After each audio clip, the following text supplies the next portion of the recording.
kupata diplome kwa muhula huo, na akajipa moyo na kurudilia muhula mwingine uliofuata zote na wakati wote unaofaa na usiofaa.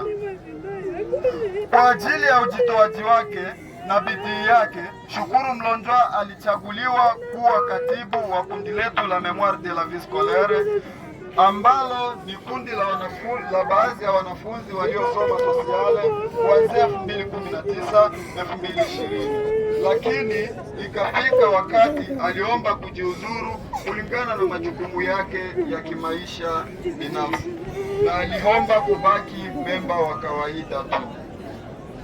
Kama wiki 3 nyuma tulipata taarifa ya magonjwa dada yetu Shukuru Mlonjwa, na mahali tulienda kumwona akatuambia hali tuliyomkuta nayo hali aliyokuwa nayo kama, kumbe yote alikuwa anatia moyo.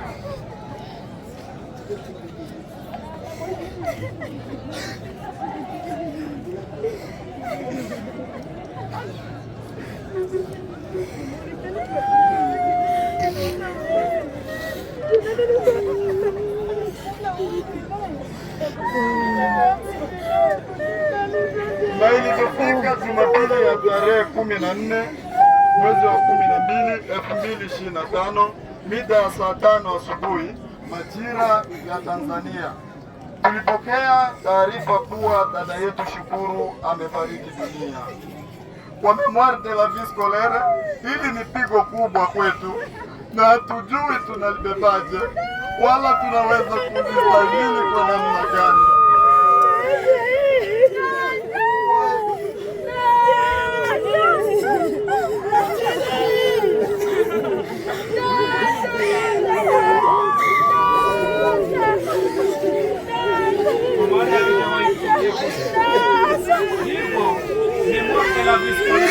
Pamoja na section technique sociale ulimwenguni kote, una majonzi makubwa kwa hili tunapitia wakati mgumu sana wenye simanzi na huzuni la kuacha mtoto wetu wa karibu,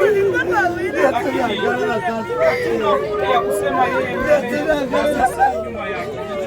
Sote safari yetu ni moja.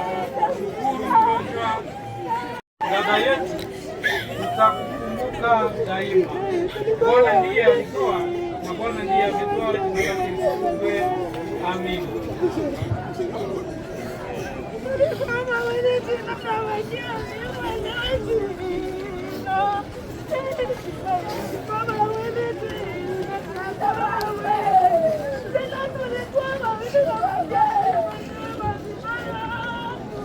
Kijiji cha G1